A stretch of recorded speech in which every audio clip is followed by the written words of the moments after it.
Segunda de Juan es una epístola chiquita. Fue escrito también para que las iglesias confesaran que Jesucristo vino en carne. Es posible que esta es la segunda carta que él escribió, pero en orden revés de lo que están en la Biblia. Quizás escribió primero tercera de Juan, después segunda de Juan, más general, y después primera de Juan, como un sermón más largo tratando del problema, y después que escribió el Evangelio según San Juan para volver a tocar todos los temas de la vida de Cristo en esta tierra y demostrar que Jesucristo vino en la carne. Que ellos anden, que vivan diariamente en esa verdad y sobre todo que estén amando unos a otros, no rechazando. En segunda de Juan es el anciano que escribe la carta, en segunda de Juan. El anciano debe ser Juan mismo por su estilo. La señora elegida, vimos al final de primera de Pedro, en el 5:13, dice, la iglesia, literalmente dice, la que está en Babilonia, elegida, es decir, la elegida juntamente con vosotros, es una manera que entendemos la iglesia. Y aquí también Juan usa una frase muy semejante a la elegida y a sus hijos. Piense si hay problemas de persecución a finales del primer siglo, en el tiempo en que Juan escribía. Si él dice, yo Juan, aquí en la isla de Patmos, a lo mejor hasta él ya estaba perseguido por los soldados romanos por su predicación del Evangelio. Y él escribe, el anciano, todos saben quién es. Él no tiene que decir que es Juan. Si ellos agarran a alguno de los mensajeros con esta carta, dice el anciano, a la señora, no hay ningún dato específico que dilate a algún hermano que es creyente y que los soldados romanos que lo puedan agarrar y con evidencia de que él está envuelto en eso del cristianismo. Entonces, es a la iglesia en general. Y el propósito es confirmar que Jesucristo ha venido en carne y que eviten los engañadores. Si vemos aquí, en el versículo 4, después del saludo normal, dice, se regocijó en hallar algunos de tus hijos, algunos miembros de las iglesias, andando en la verdad, conforme al mandamiento que recibimos. Pero dice, les escribo porque quiero que sigan andando en la verdad. El versículo 7, muchos engañadores han salido por el mundo. Ya era un problema grande en toda la región. Dice, no confiesan que Jesucristo ha venido en carne. Quien esto hace es el engañador y el anticristo. Entonces, unas palabras claves es amor, porque estos no amaban a todos los hermanos. Rechazaban los hermanos que pensaban que en Cristo Jesús tenían todo lo necesario. Ellos querían bajarles hacia un nivel que los hacía más importantes. Entonces también habla de la verdad. No dice el evangelio, no dice las buenas noticias de ciertas cosas, sino la verdad del evangelio, que Jesucristo vino en carne. Y luego mandamiento, habla del mandamiento que andéis en amor. Es el mismo mandamiento, no es un nuevo mandamiento. Pero otra vez, énfasis en la obediencia, en no usar estas ideas espirituales como excusa para no obedecer los mandamientos. Tercera de Juan, otra vez, es el libro de Juan a una persona llamado Gallo. Este sí tiene un destinatario especificado. El amado, a quien amo en la verdad, dice. Pero está pidiendo que reciba a los hermanos como Demetrio, que va a mandar con ellos. Él está mandando hermanos a dar mensaje a las diferentes iglesias, y algunos no están recibiéndolos. El mismo anciano se conoce también por su estilo, que es Juan, y este es más personal. Es a Gallo, amado, yo deseo que tú seas prosperado en todas las cosas. ha tenido una visita de ellos y le da gozo que sus hijos anden en la verdad. Ha de haber sido personas que Juan mismo evangelizaba en un tiempo. Después llegó el tiempo en que otros líderes tomaron control de la iglesia. Habla en algunos versículos sobre lo que ha escuchado, de que Gayo y los que andan con él sí están bien, sí están haciendo, ayudando a los que predican el evangelio. Pero dice que tuvo un problema en el versículo 9. Dice: yo he escrito a la iglesia, pero Diótrefes, al cual le gusta tener primer lugar entre ellos, no nos recibe. Él está preparando para hacer un viaje a arreglar ese asunto. No recibe los mensajeros de Juan. Y si él plantó la iglesia, quiere que siga con la verdad esa iglesia. Dice, él va a ir, pero dice que este Diótrefes, no contento con hablar de otras cosas y dar otras enseñanzas, no recibe a los hermanos, y los que quieren recibirlos, que honestamente están predicando el evangelio, se los prohíbe y hasta los expulsa de la iglesia. Le nota la diferencia entre los que están predicando el evangelio como debe de ser, no más para mandar, para liderar, señorear, sino para servir a otros. Dice: amado, no imites lo malo, sino lo bueno. El que hace lo bueno es de Dios. El que hace lo malo no ha visto a Dios. Todos dan testimonio de Demetrio, y aún la verdad misma. Y también nosotros damos testimonio, y vosotros sabéis que nuestro testimonio es verdadero. Semejantes palabras al final del Evangelio según San Juan. Entonces vemos que Demetrio, otros que con su vida, con la manera que viven su vida, no con sus palabras, con impresionar a la gente, con mucha enseñanza, sino con su vida que ellos viven, están confirmados como seguidores de Dios. El que hace lo bueno es de Dios, no que habla bonito. Esa es tercera de Juan. La última epístola universal, Judas. En este libro el autor, un hermano de Jesús, exhorta a combatir por la fe, porque hombres impíos se habían metido a la iglesia. Es interesante que, siendo hermano de Jesús, pariente carnal de Jesús, empieza su carta: Judas, siervo de Jesucristo y hermano de Jacobo. Sí quiere decir que es carnal del pastor en Jerusalén, Jacobo, a los llamados, santificados en Dios Padre, pero no se atreve a decir hermano de Jesús, sino siervo de Jesús, porque reconoció, tuvieron diferente padre, era hermanastro en ese sentido, y en fin, aunque tenía una conexión más cerca con Jesús en la carne, es la conexión espiritual que cuenta más, y ese es que es un siervo de Jesucristo. ¿Cuánto más nosotros debemos de considerarnos siempre siervos de Jesucristo, y no usar los títulos como para decir que estamos más cerca a Cristo? Es interesante que dice en el primer versículo: los guardados en Jesucristo. Los guardados, los que Dios está guardando, cuidando. ¿Por qué? Porque Él está diciendo, ellos deben de guardar esa fe una vez entregada a ellos.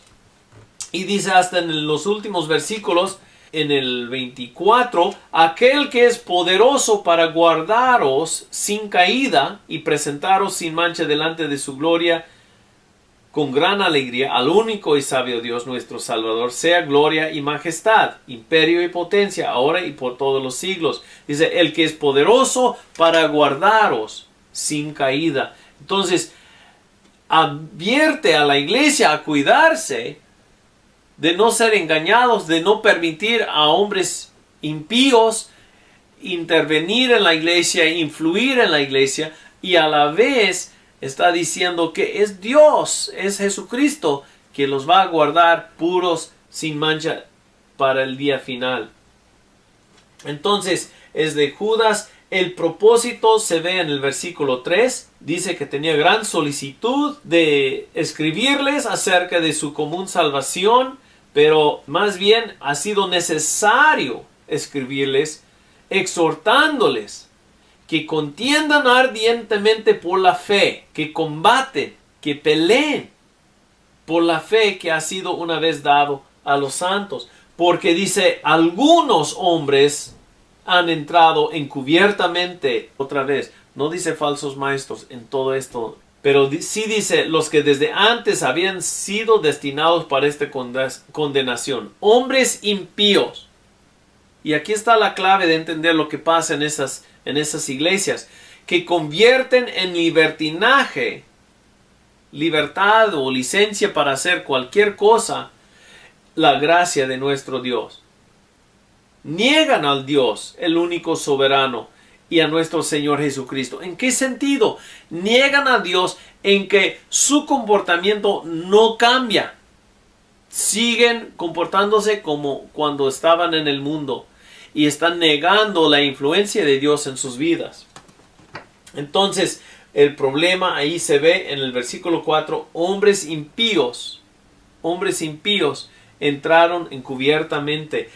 Y en los primeros versículos solo tiene un capítulo, avisa que solamente porque uno está entre el pueblo de Dios, no escapa del juicio de Dios. El Señor, habiendo salvado al pueblo, sacándolo de Egipto, después destruyó a los que no creyeron. Y hay varias referencias bíblicas y hasta extra bíblicas.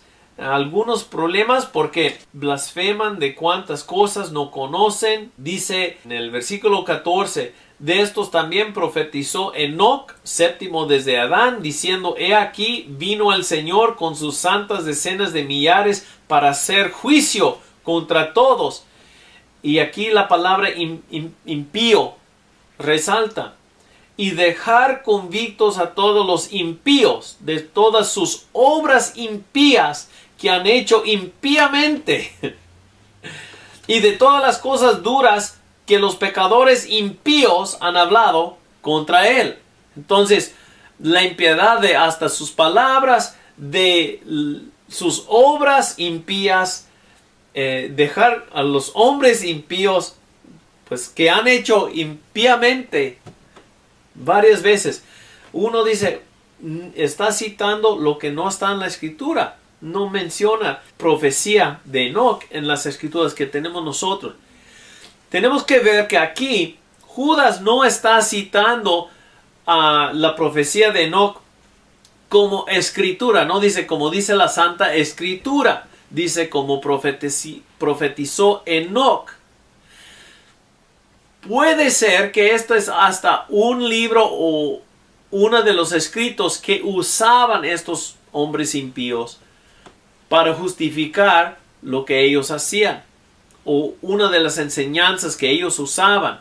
No era reconocido por las iglesias cristianas y por los piadosos que sí servían a Dios, pero estos sí leían de ese libro, les gustaba alguna enseñanza de ahí.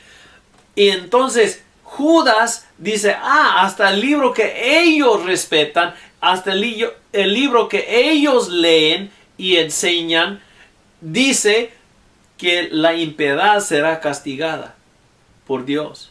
Entonces usa su propia escritura contra de ellos. Sería como usar el libro de Mormón para mostrar que los mormones andan mal. No es citar la escritura, sino mostrar que ellos están viviendo una hipocresía. Estos son murmuradores, querellosos, que andan según sus propios deseos. Siempre andan en pleito, andan haciendo las cosas cantinfleando, dice, cuya boca habla cosas infladas, adulando a las personas. Están apapachando a las personas para sacar provecho, dice. El 17 cambia y da instrucciones a los verdaderos creyentes. Vosotros, amados, tened memoria de las palabras que fueron dichas a los apóstoles, que acuérdense que estos son los que causan divisiones. Ustedes edifíquense sobre vuestra santísima fe, oren el Espíritu Santo, consérvanse en el amor de Dios, esperen la misericordia de nuestro Señor, no aprovechen de esa gracia del Señor para hacer libertinajes, sino para hacer más bien la libertad en Cristo, para servir, para hacer lo correcto.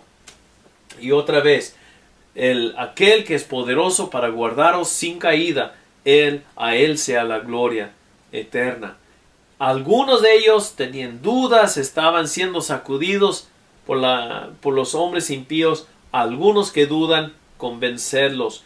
A otros salvad, arrebatándolos del fuego. Ya están para entrar a esos problemas, esos pecados.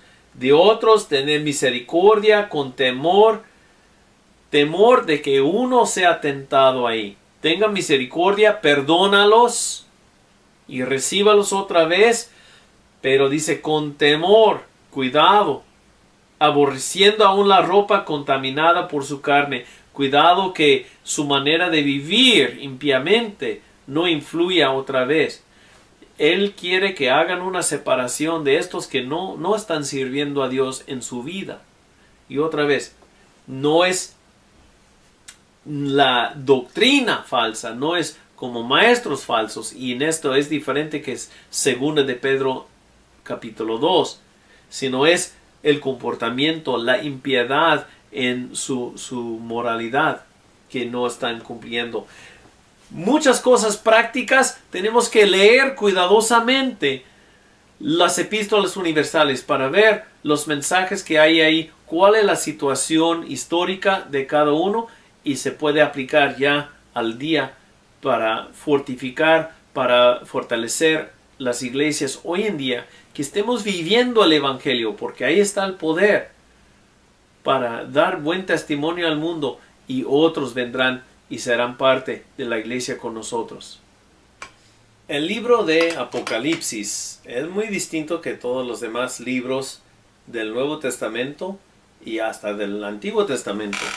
El libro de Apocalipsis es como epístola y a la vez profecía y a la vez una revelación de Dios, un apocalipsis. Demuestra lo que va a pasar, la tribulación de los mismos cristianos creyentes, el juicio de los que se oponen al Evangelio, y también anima al pueblo que sufre esta tribulación, esta persecución, con la victoria final que Dios va a dar. Es como epístola porque sí se dirige a ciertas iglesias. Hasta hay 7 epístolas dentro de los primeros capítulos.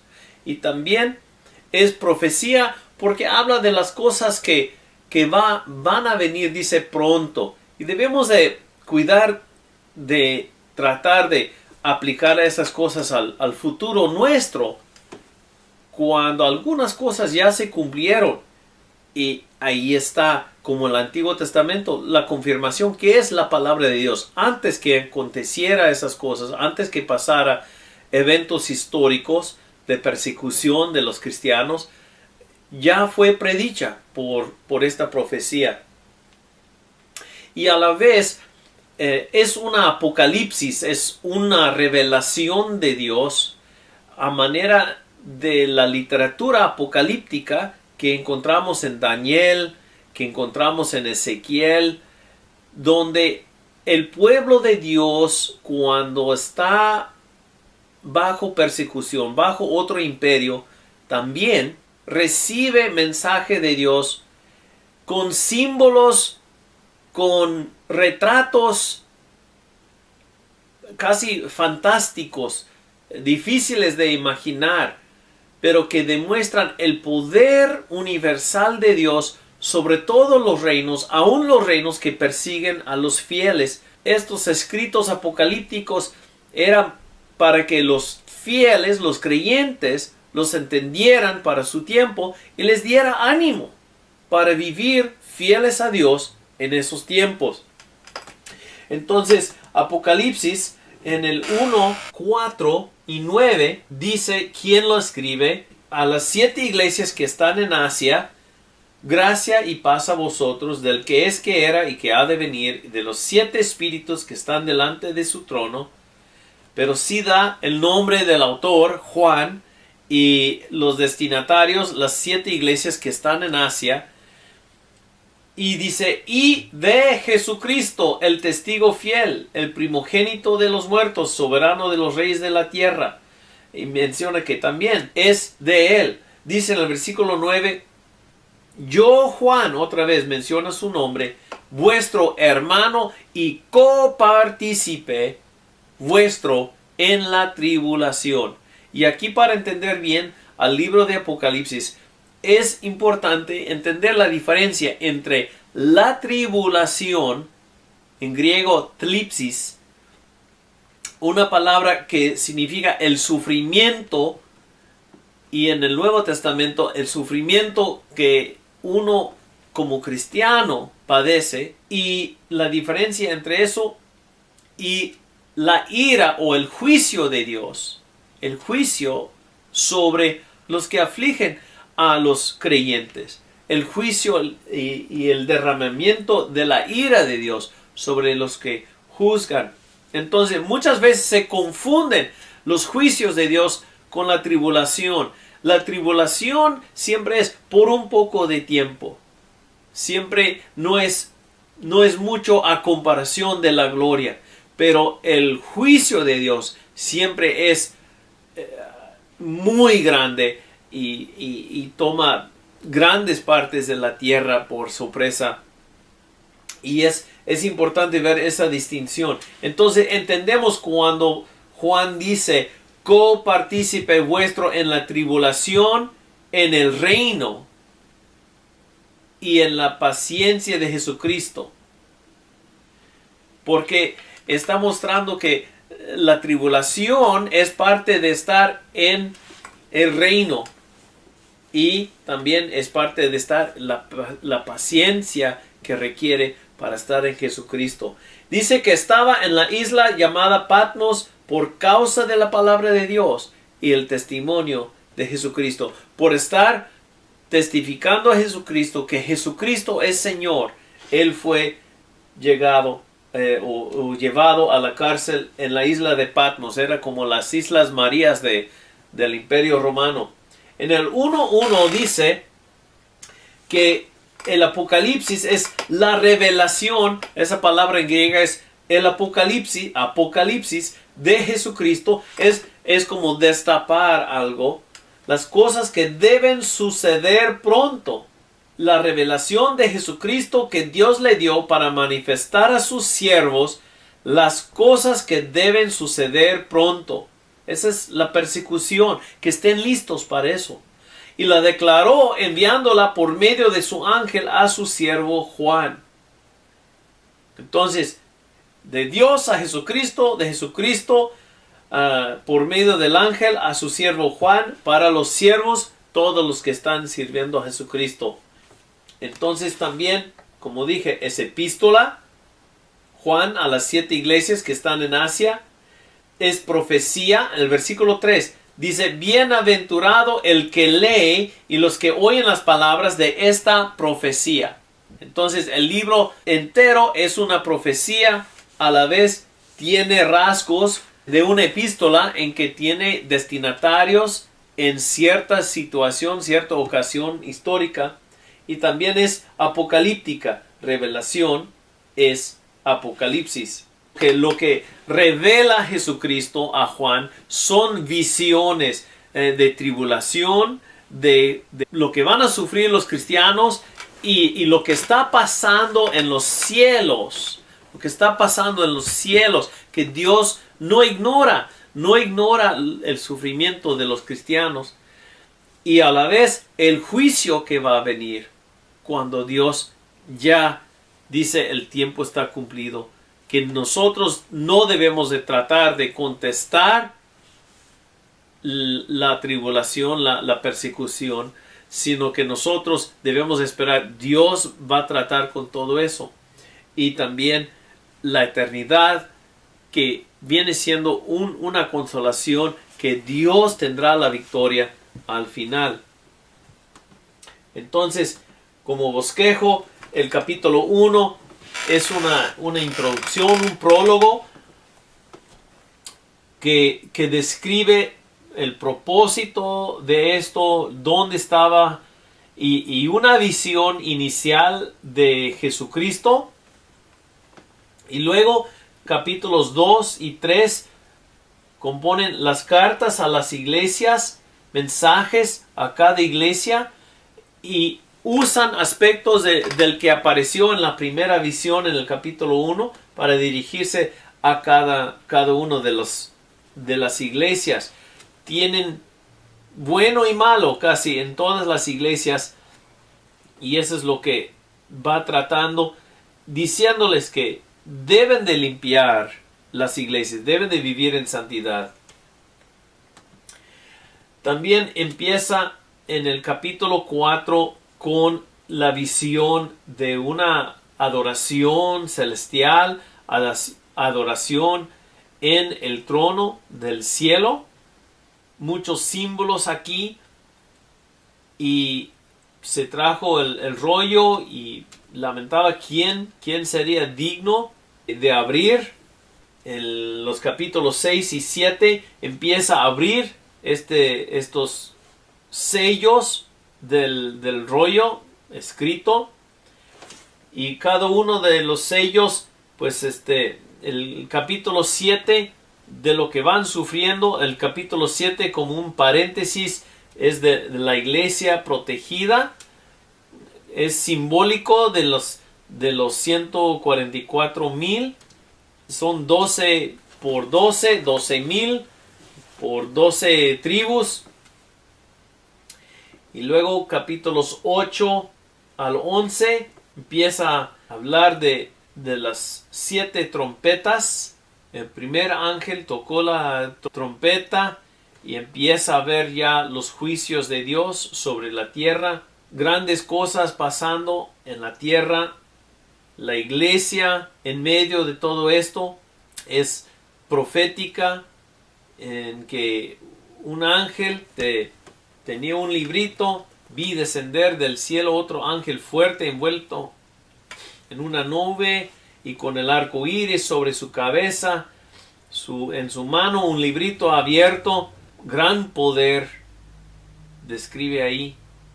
En el 12 al 14 explica el conflicto entre el mal y la iglesia. En el 14 pues es el juicio final. En el 15 al 16 otra vez con el número 7, las 7 últimas plagas, las copas de la ira de Dios, todo llevando otra vez a la caída de Babilonia en los capítulos 17, 18, asegurando a los cristianos que sí, Dios dará el castigo justo. Y en los capítulos 19 al 20, la victoria final, ya en la eternidad. Capítulo 21 hasta el 22, 5, los nuevos cielos, la nueva tierra, una promesa de que no todo va a quedar así destruido por el juicio sobre la tierra, sino Cristo va a dar otro. Y luego el epílogo, la conclusión, 22, 6 al 21. Estas palabras son fieles y verdaderas.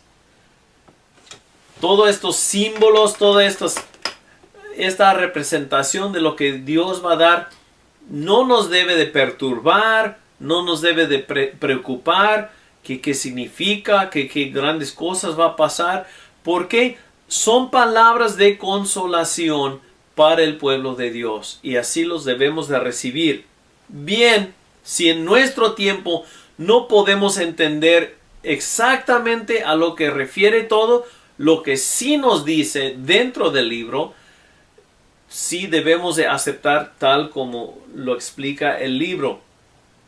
Si dice que los 7 espíritus que son los 7 pastores de las iglesias, los ángeles de las iglesias, los mensajeros a las iglesias, entonces sí, eso es algo que debemos de aceptar, esa es la interpretación. Pero no debemos de llevarlo mucho más allá de lo que en aquel tiempo ellos hubieran entendido o que fuera de consolación, de edificación para los oyentes o lectores originales de este libro. Entonces es importante ver que el mensaje es de que nosotros debemos de purificarnos, debemos de vivir en santidad, debemos de esperar que Cristo vendrá otra vez, justificará todo, dará el justo juicio a los que persiguen a la iglesia, los que rechazan el evangelio, y que Dios sí está viendo lo que sufre su iglesia, no ignora los sufrimientos, pero Él va a dar la victoria final para todos. Entonces, el Nuevo Testamento se compone de estos 27 libros, el nuevo pacto de Dios en Cristo Jesús. Siempre tenemos que verlo como una nueva promesa en Cristo Jesús. Son 27 libros, evangelios, historia, epístolas, profecía, diferentes tipos de literatura. Así como tenemos también en el Antiguo Testamento. Debemos de ver el contexto histórico de estos libros, escritos entre 48 años después de Cristo y 96. Y debemos de ver que el Nuevo Testamento es la base, es la dirección para la iglesia cristiana. Muchos usan palabras del Antiguo Testamento que no son renovadas en el Nuevo o que ya son superados por el Nuevo. Y debemos de ver la base y la dirección para la iglesia cristiana es el nuevo pacto hecho en la sangre de Jesucristo. Vale la pena estudiar, conocer la situación en cada libro, en cada iglesia del primer siglo a la cual se dirigían estas distintas cartas o hasta evangelios o hasta el Apocalipsis, para poder nosotros aplicarlo más directamente, más adecuadamente al mensaje, a la interpretación original, la intención original de los autores inspirados por Dios. Así es el Nuevo Testamento, y pues que Dios les bendiga